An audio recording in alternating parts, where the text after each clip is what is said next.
Hello and welcome to the World Wanderers podcast, a proud part of the Wander Barn Podcast Network. I'm Ryan. I'm Amanda. And we're your hosts. We're a traveling couple and digital nomads taking you on our adventures as we explore locations, destinations, and careers. Enjoy the show. Hello, everyone, and welcome back to another episode of the World Wanderers podcast. We're really excited to have you here with us today. And today we are joined by Jessica and Will from WorldTowning. And along with their two teens, Avalon and Largo, they travel around the world, and they left the American rat race in 2014 on a mission to adopt a more authentic lifestyle by traveling full time. Since then, they've been educating their kids globally, bonding deeper as a family, and making memories, all while focusing on the humanitarian side of travel and embracing the locals they meet along the way. Now, over the last year, things have obviously been a little bit interesting. And so on this episode of the show, we talk about their travel adventures, what inspired them to start traveling around the world in 2014, and then what they've been doing over the last year. And we get to talk about some pretty cool stuff with them, including purchasing a sailboat, which is pretty awesome. So when we talked to them, they were actually learning to sail in the Mediterranean with the goal of circumnavigating this incredible planet that we get to live on. So you're going to hear about all of the amazing travel adventures they've been on over the last 6-7 years, as well as what they've been doing over the last wild year, as well as their plans for living on a sailboat and learning to sail. So this is a really fun, inspiring episode. We hope you really enjoy it. And without further ado, here is Jessica and Will from WorldTowning. Jessica and Will, welcome to the podcast today. We're really excited to have you here with us. It's so great to be here. Oh, sorry. We're both so excited to be here. We spoke at the same time. Sorry. No, that's okay. I love the excitement. And where are you guys joining us from? We are in our new home, which is a 38-foot catamaran, and we're sitting in the south of France in a rather crisp sunset here in near Montpellier, France. Okay, that sounds pretty amazing. And I think we want to hear all about that story, but maybe we'll get there because I know this is a recent part of your story. And you guys are just total badasses. Reading through everything that you've done over the last couple of years was just really inspiring. And I think a good place to start is to back up. Can you tell us a little bit about where you were at before you started traveling as a family and what kind of inspired you guys to start this travel lifestyle? First of all, thanks for calling us badasses. We love that. Our kids don't call us that. They just call us bad. Right? They're like, Dad, you're 50 now. You're just not badass. You're not cool. Okay, so where were we before this kind of travel journey all started? We were living in Boston, Massachusetts. A typical American lifestyle. Will had a corporate job. I had a graphic design business. I worked from home. We were in the rat race, overextended financially, emotionally, every bit of it, time-wise as well. We did love our life, though, believe it or not. We were not one of those people that left the United States because we were miserable. We liked our work. We liked our kids' school. We liked our community. But we wanted something more. And we always say, Will and I were not one of those, made the decision, sold everything. 6 months later, we were on the road traveling. This dream to live as full-time travelers, as a lifestyle, started kind of, the seed was planted when I was pregnant with our youngest, who just turned 13 last month. And it took us 7 years to get on the road. We tried to go through expat packages first because, of course, we wanted to go the safe route. It was scary for us kind of going to live in another country and how would we support ourselves and all that kind of stuff. And one thing fell through, another thing fell through. And by the time we realized it, we were 7 years into, or 6 years at that point, into this adventure of wanting to travel as a lifestyle choice, and we still hadn't obtained it. And that's when Will and I made the decision that if it wasn't going to happen through a company, we were going to have to kind of take the plunge and do it on our own. And so we did a summer in Paris, kind of at the time, it was kind of a compromise of we're not going to be able to travel full time. Let's go take a summer in Paris. And I guess this is how our travel lifestyle will have to be, that we go from time to time for a month or two here and there. And that summer there were a lot of horrific things that happened and then some amazing things as well. And what happened was we came out of that summer realizing that we could live on a lot less, financially as well as space-wise, and that our family could really thrive in an environment like that, living outside of what had been our suburban bubble.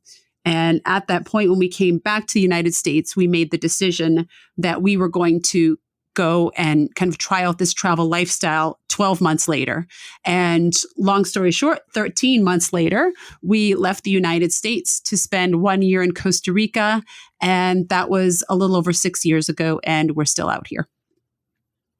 Wow. Yeah, all in that's one really sentence. amazing. All in one sentence, right? Definitely sounded like there's some sentence breaks in there. Right. Yeah, but that's amazing. Side note, I actually just started reading Gabriel Garcia Marquez's book, and the guy writes the longest sentences I think I've ever seen in my entire life. But anyways, our kids are also students of his as well. Yes, we know the style. Yeah. And so, what did that year look like? As you came back, you're like, okay, we're actually going to do this now. How did you kind of start planning? Because I know for us, and making a similar decision, it was kind of a big life choice, and we didn't have kids. But what did that year look like in between coming back from that Paris trip and then setting out to Costa Rica? Hell. Yeah, it's interesting because so in terms of like summarizing all the emotions we went through leading up to us going to France and spending that summer there, we realized that, we didn't know that what we were actually going to launch, because we were just thinking to ourselves, well, if we can't make this for ourselves in terms of a lifestyle, we're just going to do it as summer type things because we don't want to deprive them of the glory of travel. But when we came back, we just realized that we were committed and we had no choice but to do this because the kids just did so well, as Jessica so eloquently said. What I guess what we're trying to get at is that when we came back, we had a roadmap, but not necessarily, because there was very little guidance out there. I mean, back in 2014, there were a few people who had done it. And were describing their journey on social media, but their journey, as they were describing it, was more of the glory of it and how wonderful it is, not necessarily how they actually got from point A to point B. And so we had to piecemeal as much as we could from either different blog posts or pretty much that's it, because YouTube wasn't a thing back then in terms of people doing full-time travel as a family and sort of going through from start to finish. So we had to piecemeal, but we had to piecemeal, like Will said, we had to piecemeal from people that were maybe travel writers or maybe went on a 1 or 2 month adventure, or people that were vacationers presenting themselves as full-time travelers. And so the resources and the information we were getting was not necessarily accurate. And we didn't really realize that until we got to Costa Rica and realized that there were a lot of things that we hadn't taken into consideration that really needed to be taken care of. But the year going into it, though, it was pretty much, come home from work and then see what we can do, setting up bank accounts, figuring out what we're going to do for tech as far as, for how we would migrate over our cell phone numbers, the stuff that is pretty easy to do now with a quick Google search. There wasn't that a lot out there back then. So as much as we thought that, it took a whole year to do it. It was just because there was a lack of resource out there. Well, and I think a lot of the time, I always say we were living in one world, but preparing for another. So we had work, we had personal commitments, work commitments. Our kids had social things. We had friends. So often by the time we sat down to work on this stuff, after homework and dinner and catching up together, it was 9 p.m. at night. And we were just completely exhausted and had very little to give. And there were so many times that we just said, what are we doing? This is insane. There were so many times we almost quit. And we can talk about this later, but that was the catalyst of why we started our business. Because there were so many times we wanted to quit. And Will and I I don't know if it's a positive or negative. It depends on the circumstances we're in, but we just never quit. We never give up. And sometimes it works to our advantage and sometimes it does not. This was one of those situations where it really worked to our advantage because even though we wanted to quit and we were exhausted and we said, come on, this is a joke. Who does this? Who lives like this? That we kept pushing ourselves and kept going at it. But basically, long story short, that year was really, really hard. My mom could see we were struggling, and she gave me a necklace that I still wear to this day that says, find joy in the journey, because that journey was so hard. And we thought, well, once we get through this and we get to Costa Rica, it's going to be rainbows and monkeys and coffee and everything's going to be great. And when we got there, that was a whole other transition. So that year leading up was exciting and thrilling because we were doing something new, but also exhausting and scary as hell. Plus, I ran like 2 marathons during that year. And Will ran 2 marathons that year. Let's just cherry on top. We'll add that in, right? Yeah. Just do that too. Overachiever over there. Right, I love it. And I appreciate that you guys are keeping it real, because I think that sometimes you do think about like, okay, I'm going to go to this amazing, beautiful place and I'm going to swim in the ocean and enjoy waterfalls and that type of thing. But getting there can be a bit of an epic journey like you've just outlined. And one of the things I think we're curious about is what were your kids thinking this whole time? Because often, like, we've talked to a lot of people who travel with really, really small kids. And I think that sometimes, if you can't talk, you don't really have an opinion, but your kids were a little bit older and in school and had friends and social life. Like, what was their kind of whole thought process around this like crazy idea that mom and dad had? So with the concept that, we were pursuing this carrot for 7 years, essentially, prior to launching.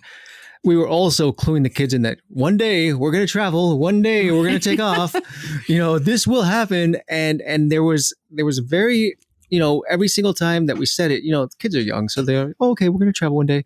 And they never really saw, the deals fall through, where they saw like, one company say, well, you're just too expensive for us because we can send an individual or we can send a family of 4, which has, infinite more cost associated with it. And we just wouldn't get the deal. So they didn't see the letdown side of us sort of saying one day, but they always knew that one day still existed. So when that one day came, it's just like, okay, here we go. I mean, they were little. So they were, just turned 10. We went to Costa Rica and was turning 7. And I think there was a part of them that just thought this was a normal way of life, that people went and they lived this certain life. And then eventually they transitioned into traveling, because that's kind of how we presented it. We never pretended that everyone did this, but it was so much like Will said, of our normal. Like, we talked about it all the time.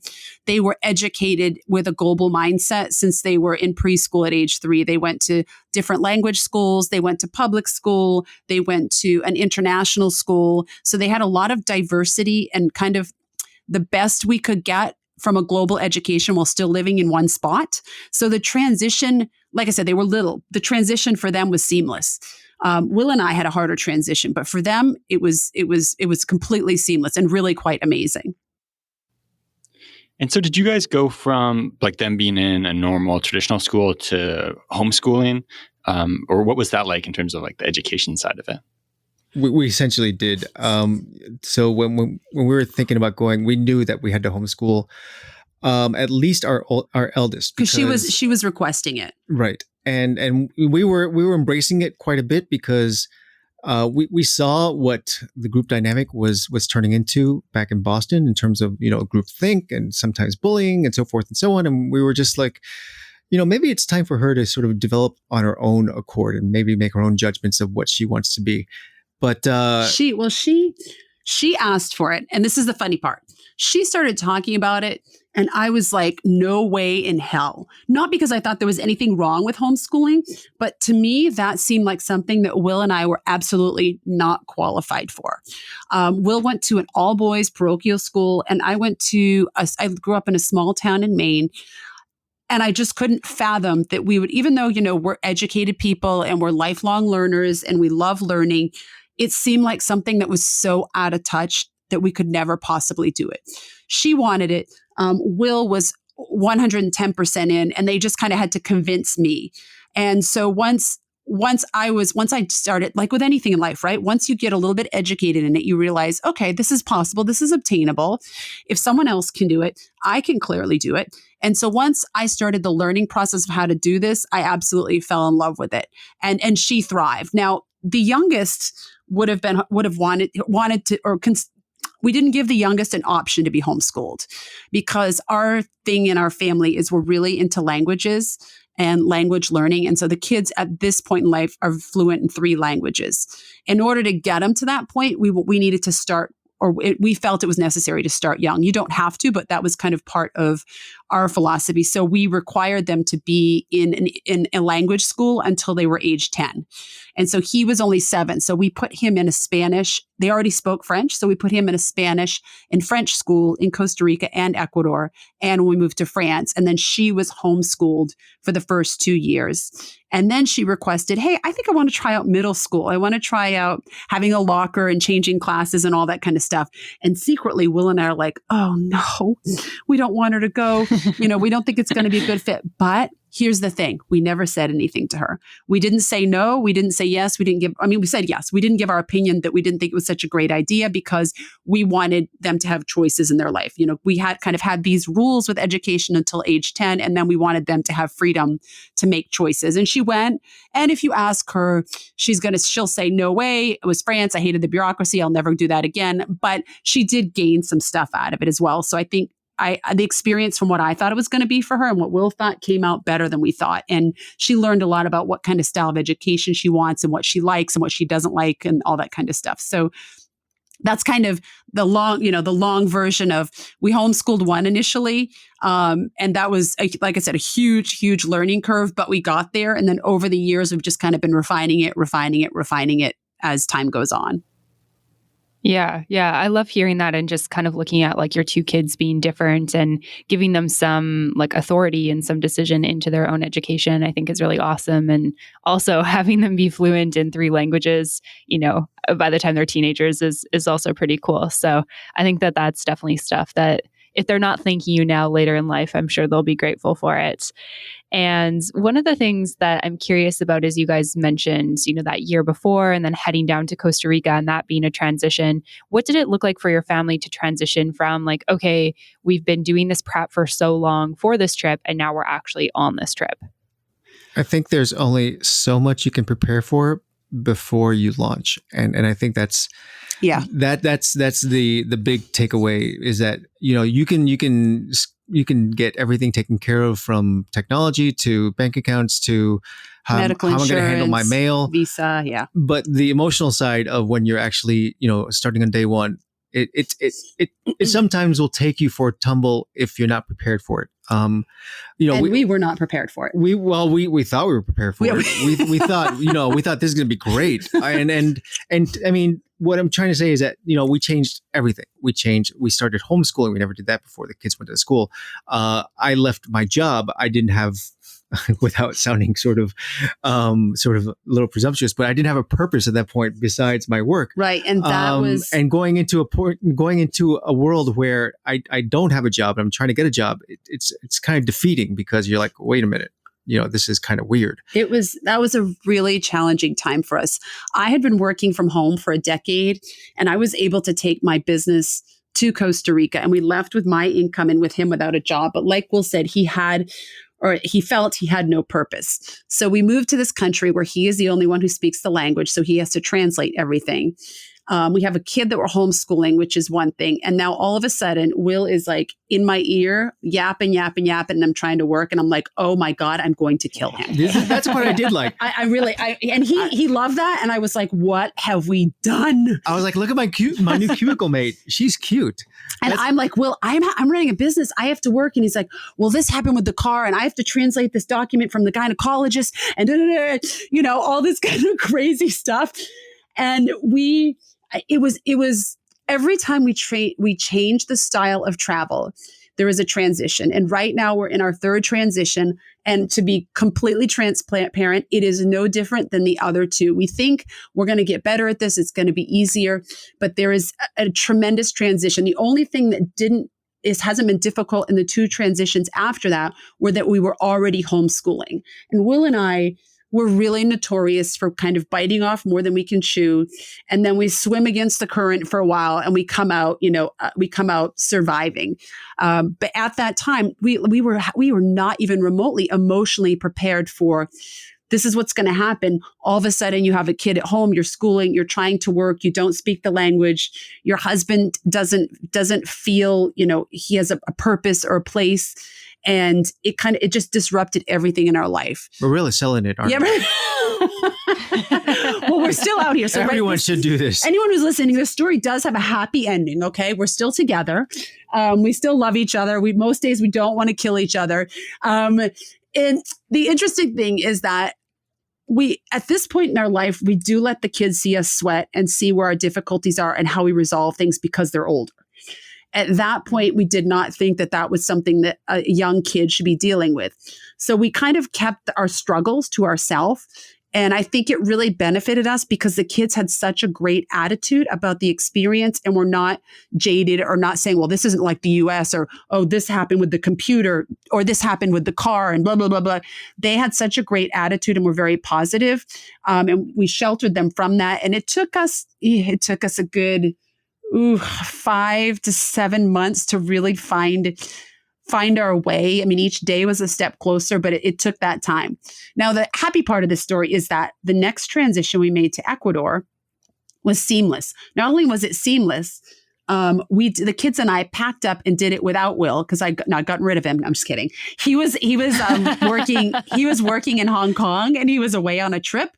And that was the plan. And we moved and unpacked and transitioned within a couple of weeks. And he came back and it was like nothing had happened. And again, for the next transition to France, it was very seamless.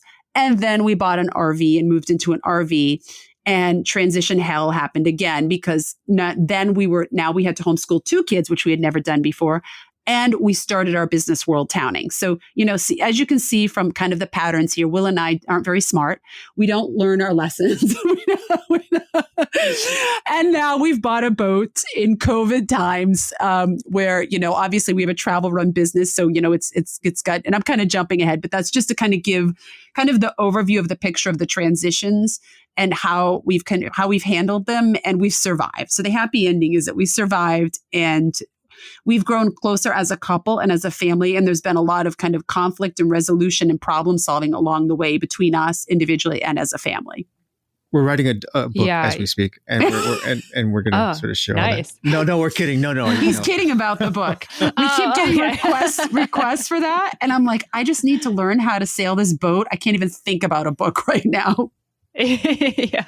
Well, I feel like a book would be pretty cool. But I appreciate that you guys are honest about your journey and how it's been, because I feel like especially in the travel world, there's a lot of like very beautiful Instagram photos of people in places, and a lot of people don't talk about, what things are actually like. And it gives this kind of idea that travel is always really glamorous and that travel is always really peaceful and pleasant. And a lot of times travel is very sweaty and very stinky and things are late and, buses don't come. And there can be like a lot of stress and chaos, which is, I think, part of the reason like we like travel. We like those experiences and that type of thing because they're different from the things that we get at home. But I like the idea of, keeping it raw and real and authentic. And then I think also I think we can really relate to the you get settled into one sort of way of doing things on the road and then you change everything up and you kind of have to get into your routine again. And,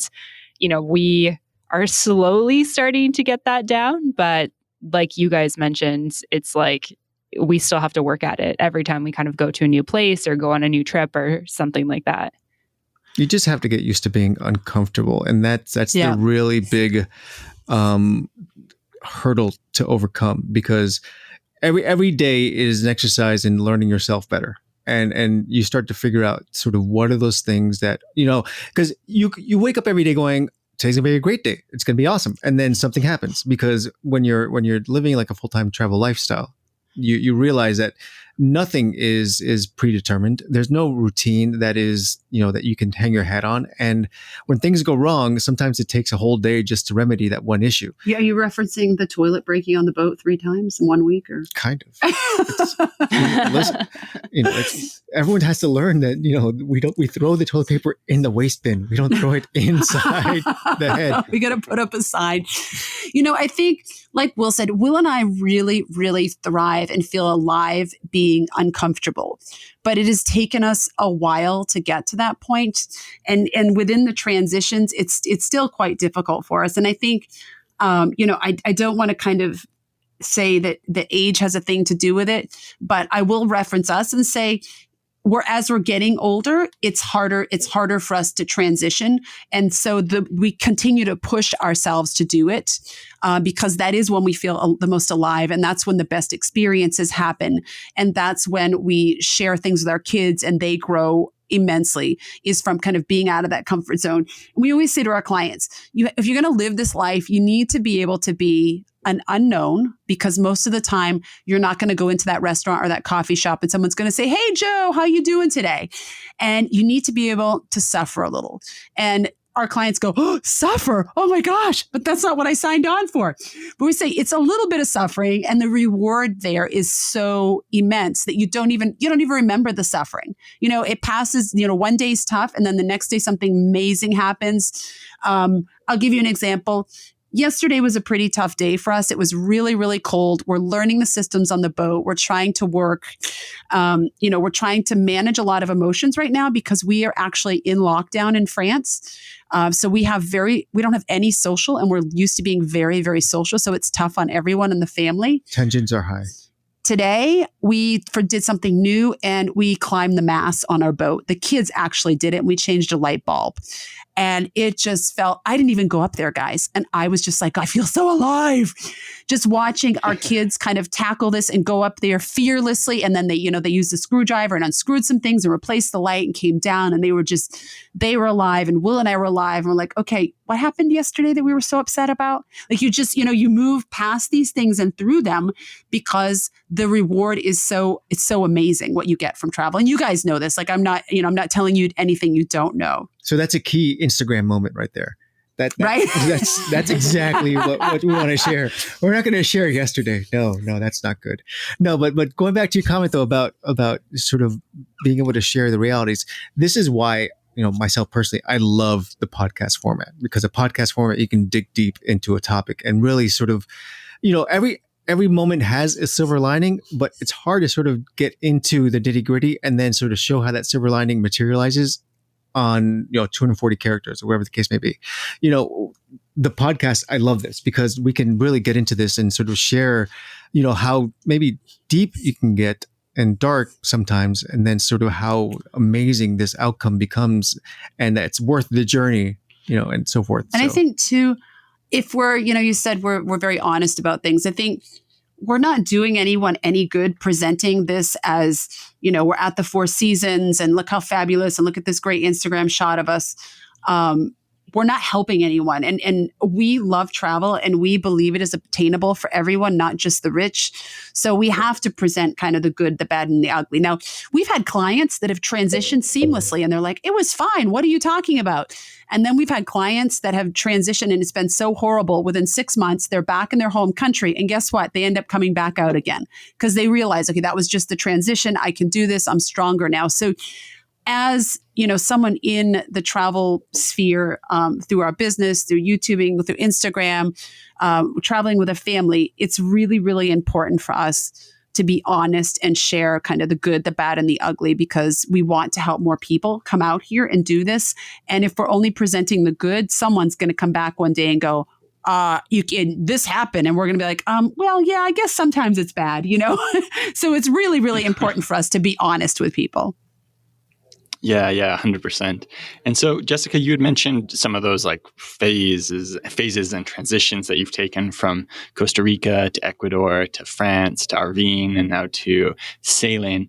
Have those been things that were kind of like when you first set out were like on your mind or maybe like on your bucket list of like, hey, I want to do this after? How have you guys kind of gone about like knowing when you want to make those transitions? And what was kind of your mindset at the start about what was after Costa Rica?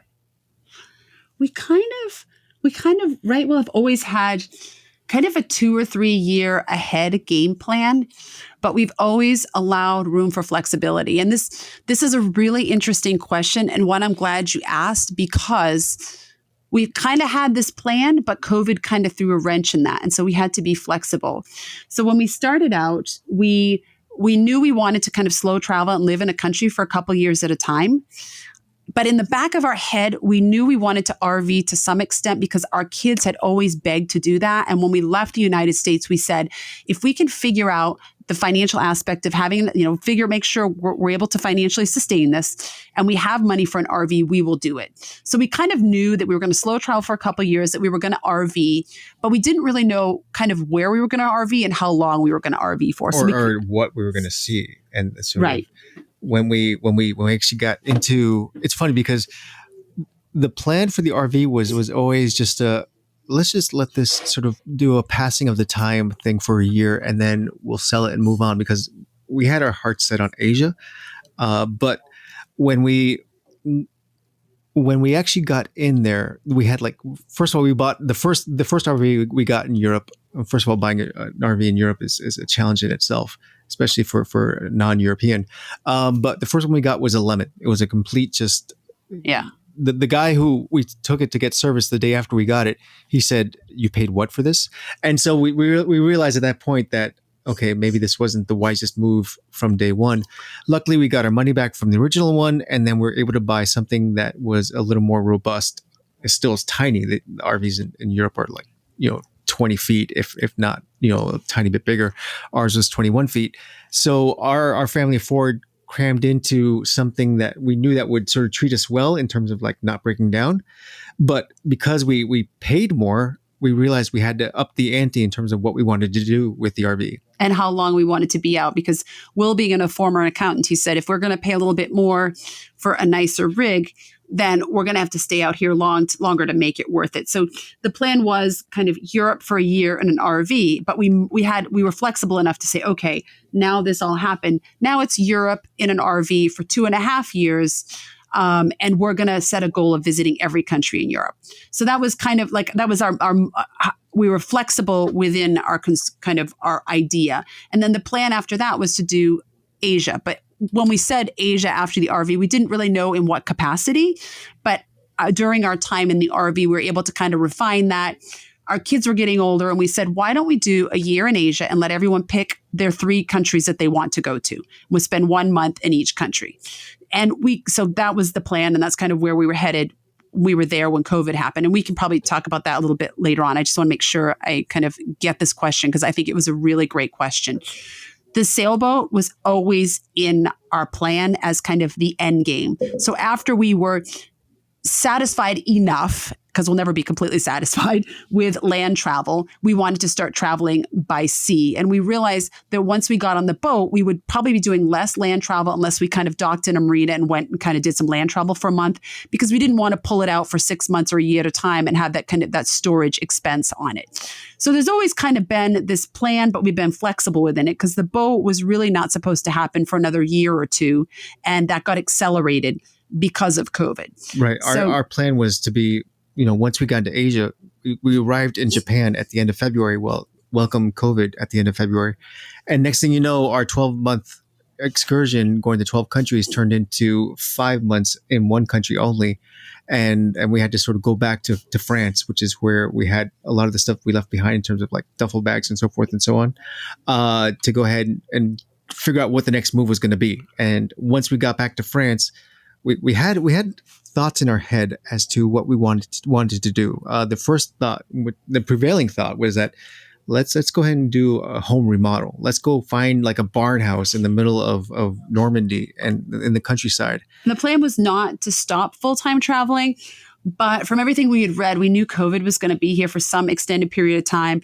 And after 6 years of full-time travel, we realized that we had a family discussion about this, and our daughter's the one who said, we need a project. We would not do well kind of just sitting locked down in an apartment without something else going on. We weren't going to be able to run our business. We weren't going to be able to travel. So that's kind of how the project evolved. So we had to be very flexible, right? We got in our head, we're going to be in Asia seeing 12 countries. Now, all of a sudden, we're there for 5 months, and now we have to come up with a new plan. And long story short, we had plans to come back here and look at houses. We had appointments set up. And as soon as we landed back in France, we started looking at houses, and this sailboat came across our Facebook feed. And so we accelerated the plan for the sailboat. Even though it was part of the plan, we had to be flexible, kind of accelerate it and do it now. Even though I didn't feel like we were ready, I had this plan, like we have to read 100 books, we have to do all this and do that. So we had our mindset. You said, what was our mindset, kind of how we determine where we're going, what we're doing, and all that kind of stuff, is we're always very flexible. We have kind of an outline, but within that outline, there's a lot of flexibility. Yeah, that's really interesting to hear. And I think Ryan and I are probably both curious about what life on a boat is like. But before we get there, I'm curious if you can walk us through kind of the day in the life of being in an RV. Oh my. Chaos, utter chaos.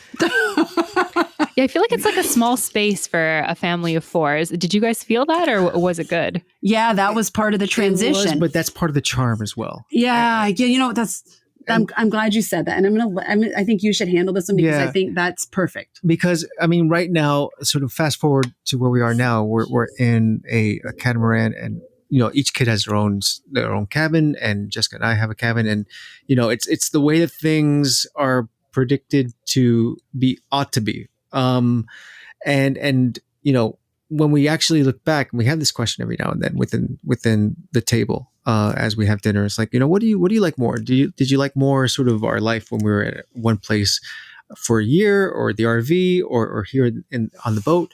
And Largo, our son, will always say the boat, because he's smitten by the boat, and it's so great. Yeah. But our daughter, Avalon, will say always, I miss the RV, because I missed how we all sort of were connected as a unit within the RV, and how, you know, when we went to bed, you know, we can, if we really wanted to, we could all touch hands. We can stretch out and touch hands. And as weird as that sounds, it really worked for us. It was kind of cool. I think it was really good timing for us too. Our kids were pre-pubescent. Our daughter was kind of starting to come into puberty. So they were still really little and didn't have the need kind of for their own space and privacy. They liked being with us and enjoying us. And not that they hate being with us now, but they want to kind of have some time alone to themselves from time to time. Not a ton. I don't think, like typical teenagers, I don't think they do. They like to be kind of in the saloon area, hanging out with us a lot. But it was really a perfect time for us to do it. I don't know as I'd want to be doing it now. It was, you know, we had some things that we learned was, you know, it's a small space. So we have to really be cognizant of each other's emotions. If someone's having a bad day, how do we handle that? How do we work around that? How do we be sympathetic to it? How do we problem solve as a family? If we all four want to eat breakfast at the same time, that can't happen. You know, how do we kind of structure that? We need to stay kind of on top of our chores, because after you eat, there's a sink full of dishes and there's no place to put it, and the next person can't eat. So it was a huge learning process. It was also a very huge transition. Right. If someone had to stay up late, then we all had to stay up late. The idea is that, you know, you had, you know, Jessica and myself with a startup, essentially with what we started off with WorldTowning. And then we had our kids who were homeschooled, and, you know, their program for homeschooling is sort of like a hybrid. A lot of the classes are online. And so when they're doing sort of what they have to do, you know, it's not necessarily like, well, I'm going to do this later on today because I have free time. It's because I have, you know, they have a schedule to keep as well. A lot of it's sort of self-paced, but a lot of it's also sort of pre-planned as well. And there were times where Avalon would have to go in the bathroom to take a class, and Largo would be in his bunk taking a class, and Will and I would be talking with a client at the table. It's super romantic. And and so we all Hopefully had nobody to has to go to the bathroom during that time. Right. Well, it's funny you say that, because there were those times where, okay, last call for the bathroom, everyone. So we had to be really, really flexible. But I look back on the time, I'm not going to pretend it was kind of all rainbows and unicorns. There were fights, there were tense moments, there was frustration. luckily there was always a door there and someone could go for a walk or sit outside, or that's when we lived in the RV. That's when we started meditating regularly. Often our kids were old enough at that point that we could leave them alone in the RV. So sometimes Will and I would just go work at a coffee shop, or he would go work at a coffee shop if he needed some space. And, we always had kind of this backyard of Europe out our door. So there was a lot of flexibility to get space. But if I'm looking back on it, I look back on, it's funny because I look back on all the experiences, even the tough transitions, kind of romantically, because we forget the hard parts. But I really look at the RV as such a special time because it was a small space. And although that was hard, I think we made a huge transition as a family, as growing closer as a family and learning how to be team players and problem solve together. And often people will say, well, your kids aren't on team sports. How are they ever going to learn to be a team player? And, I use examples like that, like living in the RV. If you're not a team player living in a space that small, it's never going to work. So, and obviously we all had our transitions in different areas of our life. We learned how to permanently live in a sweater and a jacket, though. Because it's freezing all the time. Because with our idea of seeing every single country in Europe, you're constantly chasing spring, because in the summer when the south of Italy is amazing and the south of France is fantastic, we're actually in the UK where it's just, you're lucky if you crack 75 degrees. Or the other summer we were in Norway, Sweden, and Finland where it's spectacular, but still not the balmiest of locations. And then in the winters, we're jet setting or driving down to Greece and to Morocco where, we're just trying our best to sort of not overuse our heater on board the RV. Right. So there was pluses and minuses with everything. I think the most challenging times were in really cold weather where no one wanted to even go outside when they needed some space because it was so darn cold. Yeah, that sounds pretty crazy. We're Canadian, so we know what that's all about. Our summer is like right? 75, 80s, a hot day in the middle of summer where we're from. So we know what that's about. And so I'm curious, fast forwarding a little bit, you said that you guys arrived in Japan. You had this plan for, 12 countries and 12 months in Asia. And then you guys got kind of stuck in Japan for 5 months, you said? Is that kind of how that happened when Correct. the pandemic hit? Okay. Yeah. And what was it like being in Japan at that point? We use the word stuck, but in a positive, I haven't found a better word because that's kind of the word that goes with COVID, right? If you get stranded someplace, but we could have left, but we chose to stay there because the alternatives of places to go were very limited. We didn't want to go back to the United States. This and for the only reason was that because we'd been traveling for 6 years and that wasn't part of the plan to go back. So we wanted to continue traveling. And I consider us very lucky that Japan happened to be the country we're in when COVID got really bad and they allowed us to extend our visas. The country is very hygienic to begin with. And it's not a culture that does a lot of, they don't touch at all when they greet people. So the COVID numbers were very low and we were able to moderately have somewhat of a normal life still. We did social distance.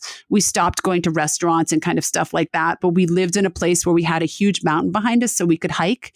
And we were part of a co-working space. So we went to an office space every day, but it was just the two of us and our roommate that went there because they closed it down to everyone else. So we were able to go to the grocery store and the people there in Japan are very kind and we love the food. So it was really not a bad place to be at all. And we probably would have stayed longer if we could have extended our visa, but we were bumping up against the point where we couldn't extend our visa anymore. And at that point, we had to kind of figure out where we're going to go. But it was our daughter's favorite country. She had been once before, and our son was intrigued by everything she had said about it. So when we were making our Asia plan, they said, can we both pick Japan for 3 of our months? So we're 6 months in Japan. And Will and I were like, no, that's not the plan. We want to see more of Asia. We want you to have, a diverse experiences. So both of them were ecstatic about being there as long as we were eating sushi almost every single day. And it really worked out for us. Like I have such good memories. And even to this day, I'm looking back on it going, those 5 months in Japan were really, really special. Right. You never want to look to, it's funny because you never want to look to COVID as a reason why things went well, because it seems like, that's just bad karma. But there was nobody in Japan in terms of like tourists. So Right. we had, our reign at whatever we wanted to see and how we wanted to see it, and sort of shrines that are monumental in our Instagram gold. There was nobody there. Nobody there. And there's, the cherry blossom season that happens in April. There was zero people there. It was as if you had this whole place to Zero yourself. tourists. The locals were there, but there were very few tourists, and others. It's usually made up mostly tourists. Right. And so, silver linings were abounding for us with respect to sort of our 5-month period in Japan. And so, we consider ourselves lucky. Yeah, for sure. As I used the word stuck for Japan, I was like, I feel like that's not the right word. We love Japan. Also, I loved reading on your daughter's bio that that's one of her favorite countries, or that it is her favorite country, because it's one of ours as well. And I think that, we were happy to be stuck in Canada for a couple of months, but I feel like I may have chose Japan over Canada. So I love that. Yeah, and so we wanted to ask as well about now, like the plans that you're on the boat. Obviously, it seems like everywhere in the world there's a lot in flux, but what are you guys hoping the next year looks like as you get into sailing and boat life? Well, first, we'd like to just get off the dock because we're in lockdown here. So we had our sailing lesson. We bought the boat in August, and now we're into December. And in October, we had sailing lessons scheduled, and we're not allowed to go off the dock and be covered by our insurance until we have a day skipper certification. So our instructor could come the end of August, and 48 hours before he was supposed to come, he called and canceled because we were going into lockdown in France. So right now we're still sitting on the dock. So I guess what are our plans? The first thing would be to get off the dock. And we have good news. Our lessons, because France has done really well with controlling COVID, and everyone's kind of following the government's advice, they're lessening the restrictions. And so we're going to start our sailing lessons at the beginning of January. So the plan is to kind of do, just out for the day and back sails after we're certified until the beginning of March. And then the beginning of March, we're going to start making our way to Greece. And the plan is, the loose plan, as we talked about before, is to spend the summer in Greece and then make our way back to Spain and then cross the Atlantic a year from now. And for anyone listening and who's going, oh my gosh, they won't even have to be able to have a year experience, we are going to take two crew that are experienced sailors with us when we cross the Atlantic. And then after that, what's the plan, Will? Never wear a jacket again. we have been now in Europe for probably, if you total up everything, too long. We love Europe, but we're ready for warm weather. Yeah, probably about 4 years. Yeah. And so there's nowhere to escape the cold. And I know you're Canadian, and you're probably saying, please give me a break. They're probably saying, stop whining, Will. I know. We're in Mexico, so so we're fine. If we were still stuck in Canada, this might be a different story. But yeah, we get it. I have a life goal of to be able to wear Birkenstocks 365 days a year. So, us too. I love it. A very noble cause, I must say. But we just ordered some more Birkenstock. We just ordered some more today. So funny you say that. But essentially, I just got new ones like 2 weeks ago, so I've been breaking new ones in.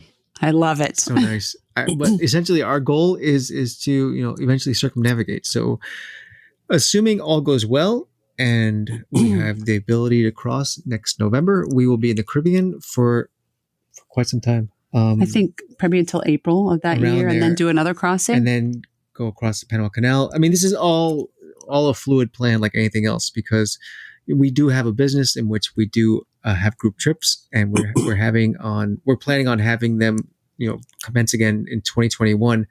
And so, if things sort of align perfectly, we'll be able to sort of circumnavigate while we sort of go on and off for 2 weeks at a time while we do these group trips.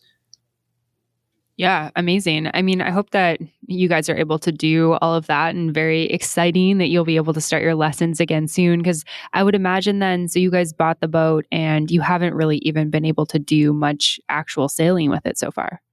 No, it's interesting because we've done none. When we got on board, we had this whole plan in place. Rush to the finish line is what we called it. It really was, because we have. We document our life, we put onto YouTube, and we knew that okay, so if we're doing a transition to now being a liveaboard family, people are going to want to see a liveaboard family actually sailing. Yeah, that's fair. That's the goal. And so, with this COVID pause version 2 that's occurring, we're having to go ahead and I guess maybe to our benefit, we're having to learn the boat better, but but it's causing our ability to document our life as a sailing family just a little bit more challenging. So, we know that it's going to get there, and we know that we're going to do fine. And with this time that we've been given has helped us, because we're not rushing to the finish line. Now we're able to do things at a slower pace. I mean, we suspected this was coming again, at least in Europe. So our goal was to either get a house, or when the boat came across our radar, get the boat and get the lessons in, and kind of be able, if we were in lockdown, to just go out on day sails and come back.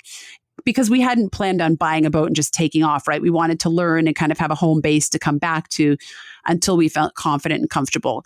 And we missed that goal by 48 hours. But what we learned in lockdown is, at least for the first month we were in lockdown, all activities were canceled. So we wouldn't have even been allowed to go out and sail on the weekends or anything like that. Now we're in the second phase of the lockdown, and we can actually go out 20 kilometers, but we can't obviously until we're certified. So I think Will really wanted to get those lessons. Will would have started the lessons the day we got on the boat, but the instructor couldn't come until the end of October. And I was saying, oh, thank goodness, because I just felt I felt like, like I said, we've done this transition thing before, and I felt like, wow, we're biting off a lot again. I kind of want to go a little bit slower this time. And it really has been, I hate to say it, but it has been a good thing that it's taken so long, because we've been able to learn our boat. We've learned how to fix some things on our own.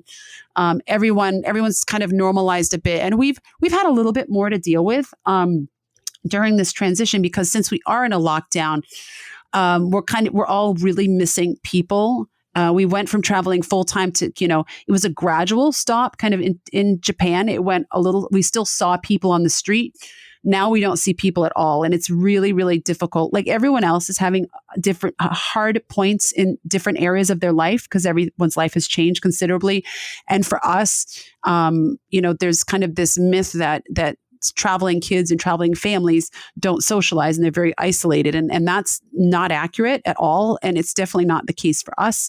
So we're used to being around people all the time. And we've kind of had to really look at those emotions and kind of find other ways to satisfy those needs. And that's been a bit of a struggle for us. So given that we have this time on the boat to kind of work through that, it's been really, really amazing, I think. And we've learned a lot, even at this point in all these years traveling, we've learned a lot individually, as a couple, and as a family, because we've never been ever in our life without people around, so we're learning how this impacts us, and how, frankly, we don't ever want this again, but how to kind of work with it within the constraints of right now, And we're getting very good at driving our dinghy around the marina when there's no one around. Right. That's our big adventure, is getting in the dinghy and like going to pick up packages. We're like, who wants to go in the dinghy? It's like almost everyone's like jumping over each other trying to get out the door. I'll go in the dinghy. It's like riding go-karts as a kid. Right. Like, let's go. No, I love it. You take any adventure you can get during this crazy wild time that has been 2020. And you guys have mentioned a couple times that you have a business called WorldTowning. I'm curious if you can tell us a little bit about that and everything that you guys do there. So WorldTowning is what I call our passion business. Before we were WorldTowning, Will was an accountant and I was a graphic designer. And we did that work for the first 3 years of our travel life. And then we had this crazy idea that we wanted to do something that would help get more people out here traveling, and something that we were really, really passionate about. So we developed WorldTowning, and initially it was a coaching, just coaching, where we would coach people or consult with them on all the logistics of full-time travel. And if you remember, when we said that first year was really hard, our idea was, when we started it, to streamline that process so people didn't have to read through all the stuff on the internet. Some of it's not really accurate. Some of it is not from full-time travelers that are just giving really bad information and advice. I mean, there's some good stuff too, but who has all this time when they're living one world and preparing for another to kind of sift through it all? So we started out doing that, and we still do that. And we did private clients, and then we launched a lower price point where we did WorldTowning University, where we would take 6 to 10 people on group sessions each week for 10 weeks and teach them all the logistics as well. Back when no one knew what Zoom was. I know, back when no one used Zoom, and now it's like, whoa. And we were like madly now in love like, with I Zoom. don't want to see Zoom. It's like, I don't want to see a Zoom window like ever again in my life. Right? Like we were telling people now. this Zoom thing is great. And they're like, what's Zoom? So anyway, so we did that. We did that for about a year. And then we decided we had some people say that they from our YouTube channel that they really like the style of travel that we did. And so would we be interested in hosting group trips? And we were like, I don't know. That seems like risky and hard. And oh my gosh, spend 2 weeks with people we don't know. What if they're crazy or they're difficult? Finally, Will and I said, okay, let's take the plunge. Let's try running one of these group trips. And we ran our first one a year ago, right now. We would have been on it. We would be on our second trip in Morocco. We fell madly in love with it. And with the style of travel we do is to have more of a local experience. So we try to avoid less touristy things, hang out with locals, eat local food, all that kind of stuff. And in addition to that, we have a YouTube channel, which started out as just kind of a journal of our life with the kids and has evolved into so much more, just kind of showing the good, the bad, and the ugly of full-time travel. And most of the people that become clients, like 90-95% of them, or come on our trips, have found us through the YouTube channel. And, I'm sure someone is listening to this going, because people always ask this question, like, okay, what are they doing now? Because clearly there's no traveling or anything going on. Yeah, we always try to see the silver lining, and we are on a boat now. Not off the dock, but we're on a boat. And our business obviously was hit tremendously in 2020 with COVID. We had to cancel all of our trips for 2020. And we probably won't have trips coming up again until the end of 2021 and 2022. Right now, no one obviously is interested in coaching and traveling. It's just not out there. But Will and I are very, very committed to this business and love what we are doing. So we kind of tighten the belt. And we're pretty scrappy, and we had some money in savings. People always wonder how you make money. So that's kind of how we're sustaining ourselves through this. And interestingly enough, in these times of COVID, our YouTube channel is really, really growing. And it never has been a source of income for us. It's been a kind of more just telling our story, sharing it with others to get them out here, as well as it turned into inadvertently a marketing tool for our WorldTowning trips and consulting.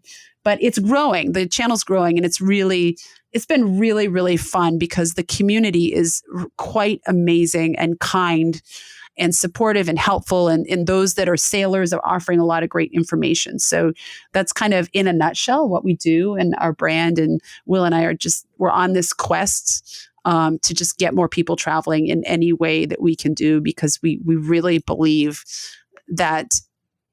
travel more than anything else changes people and makes them better people and opens their mind. And we've seen it with ourselves, and we've seen it with clients, and we've seen it with a lot of people that we've met traveling. And obviously we have these conversations with other travelers all the time. And we've basically committed our life to kind of this mission of getting more people out traveling. Yeah, that's so awesome. And we both definitely think like what you guys are doing is so inspiring. And hopefully as we start a family, we can make something like that work as well. So definitely really, really inspiring. Where can people go to find out more information about you guys and check out the YouTube channel and all that good stuff? We are WorldTowning on every single handle. It's funny because whenever we get on a phone call and we spell it out, like, because our email addresses are will@worldtowning and jessica@worldtowning.com. And when we spell it, they're like, it's world towing? World towing? We're like, no. That would be an interesting business. When just before we were talking, I pulled up the YouTube channel and I put in the search bar WorldTowning, and it auto corrected to World Rowing. This is what I'm looking for. Well, we're looking to change that. I was going to say maybe one day, maybe that will be one of our adventures in the future. We had a friend the other day say, you've done RV, you've done boat. What's next? Are you going to live on an airplane? And I told that to the kids, and they were like, oh my gosh, yeah. Because they love being on airplanes. Absolutely adore it. So you never know. There might be world rowing in our future, right? Yeah. So that's where you find us, though. It's WorldTowning, WorldTowning.